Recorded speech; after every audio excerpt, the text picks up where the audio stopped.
La semana de mayo fue una semana muy convulsionada desde el aspecto no solo político en la metrópoli, en la capital del virreinato, por ese entonces del Río de la Plata, que había sido creado en el año 1770. El movimiento social era muy intenso por esos días.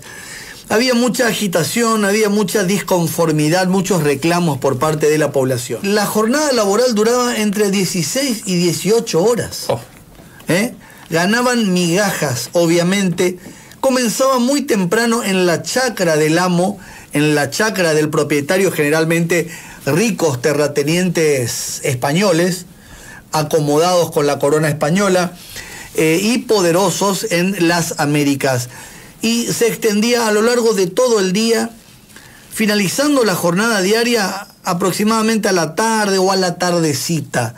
Ahí, entre la tardecita y la noche, les quedaban 3-4 horas para aprovechar y convertirse a estos esclavos en cuentapropistas.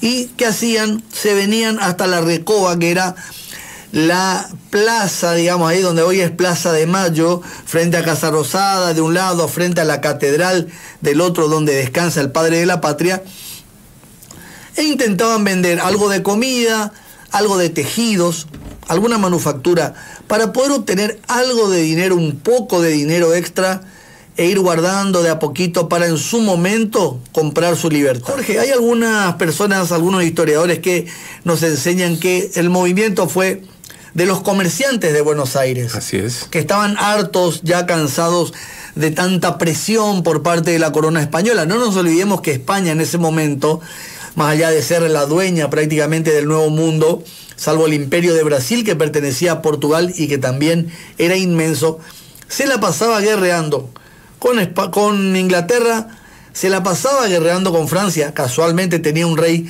francés en ese periodo, perdón, detalle no menor.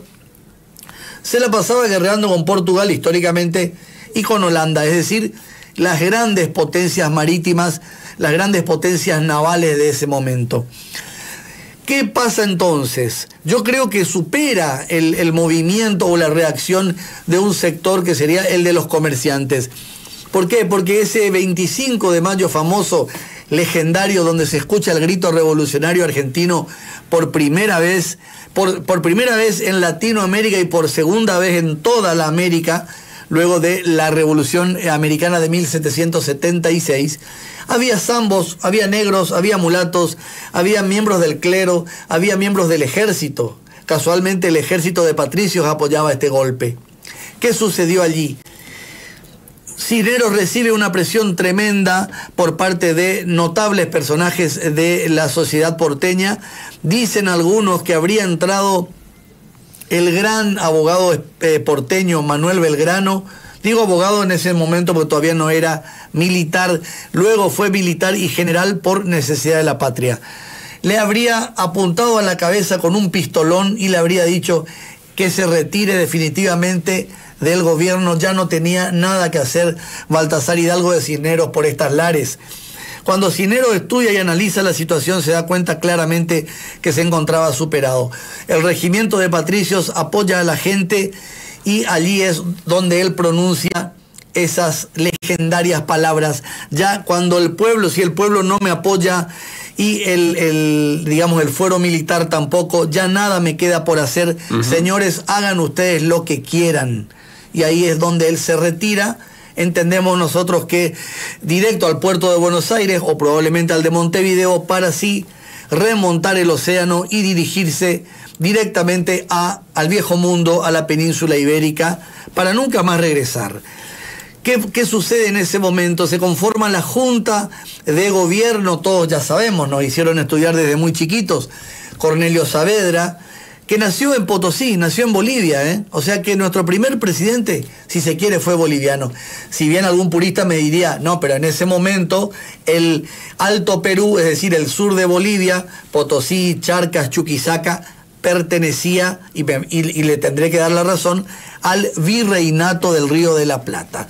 Mariano Moreno secretario, Juan José Paso, secretario, y vocales de lo más variopinto: Domingo Mateu, Miguel de Ascuénaga, Juan José Castelli, el mismo Manuel Belgrano, se me escapa alguno, Manuel Alberti y alguno que otro que seguramente esté dando vueltas por allí. Toda la sociedad porteña, todos los estamentos de la sociedad porteña entonces se encontraban representados en esa Junta de Mayo, que tuvo muchísimos problemas.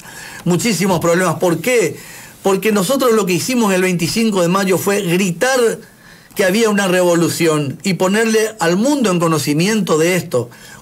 ¿El problema cuál fue? Que es lo que pedía San Martín cuando estaba organizando en 1816 el ejército desde el Plumerillo Mendoza. Den ya el grito de independencia, declaren ya la independencia. Le escribía a su gran amigo, al diputado por Cuyo, Tomás Godoy Cruz: ¿qué están esperando para declarar la independencia? ¿Por qué?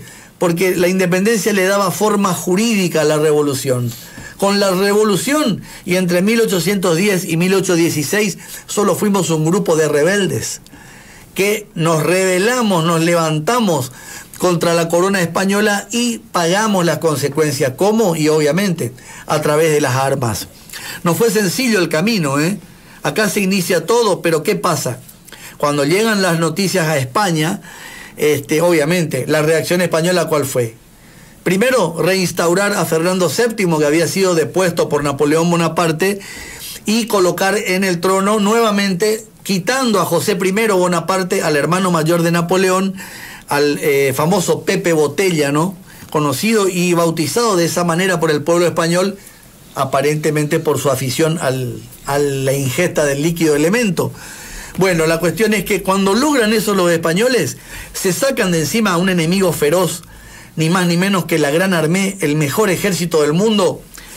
Vuelven sus ojos sobre las Américas, y allí sí la sangre se vertería, por ríos de sangre se verterían a partir de allí, cuando viene la reacción española con una tremenda expedición militar a cargo del general Goyeneche, un héroe de la resistencia frente a los franceses, y que hace pie primero en Lima y de Lima baja hasta el virreinato del Río de la Plata. 16 años tardaríamos en combatir a los españoles, hasta que en 1826, luego del triunfo de la Revolución Libertadora en el norte del sur de América, es decir, en la región llamada la Gran Colombia, a cargo de Simón Bolívar y del mariscal Sucre, allí sí partiría el último español con destino al viejo mundo, para allí sí nunca más regresar. Y recién en 1836, fíjense ustedes, 26 años después del grito revolucionario, los españoles reaccionarían ante el mundo, reconociendo formalmente la independencia y la pérdida definitiva y eterna, hasta el día de hoy al menos, de sus antiguos dominios o posesiones en los 4 virreinatos que conforman. En definitiva, es el grito revolucionario del 25 de mayo, el primero en toda Latinoamérica, el segundo en orden, digamos, cronológico desde 1776, y un grito de libertad que resonaría en todos los rincones del mundo. Muy bien.